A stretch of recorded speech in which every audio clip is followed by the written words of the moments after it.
हरे कृष्णा। तो धर्म के 4 अंग होते हैं और इन्हीं 4 अंगों पर यह सतयुग, द्वापर, त्रेता और कलयुग निर्भर करते हैं।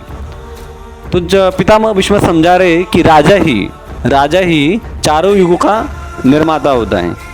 तो जब राजा धर्म के 4 ही अंगों का यानी पूरे दंड नीति का पूरा प्रयोग करता है, तब वह युग कहलाता है सतयुग। तो सतयुग में क्या होता है दोस्तों? सतयुग में जमीन जो होती है वो बिना हल चलाए ही अन्न धान्य और फल देती है। और बाद में आता है त्रेता युग।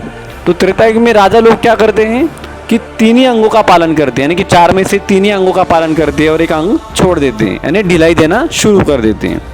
तो उसके कारण जमीन हल चलाने पर ही अन्न धान्य देती है। और बाद में आता है द्वापर युग। तो द्वापर युग में राजा लोग धर्म के 2 अंगों को छोड़ देते हैं और केवल 2 अंगों का ही पालन करते हैं, और तब वो युग द्वापर युग कहलाता है। और द्वापर युग में जमीन हल चलाने पर भी केवल आधा ही अन्न धान्य देती है, उसकी क्षमता के आधा ही अन्न धान्य देती है।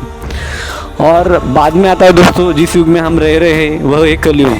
तो कलयुग में राजा लोग यानी नेता लोग धर्म के 4 ही अंगों को छोड़ देते हैं। तो उसके कारण क्या होता है, जो प्रजा जो होती है तो प्रजा में ढिलाई आती है धर्म पालन करने में। फिर वो मांसाहार करना शुरू कर देते हैं, फिर प्रजा ड्रग्स नशापान करने शुरू कर देते हैं। बाद में व्यभिचार यानी पर स्त्री पर पुरुष इनमें आसक्ति यानी रुचि लेना शुरू कर देते हैं। इससे क्या होता है, कुटुंब व्यवस्था जो होती है वो डामाडोल हो जाती है। और चौथा है, अवैध तरीके से धन कमाने में लोग बड़ी रुचि लेते हैं।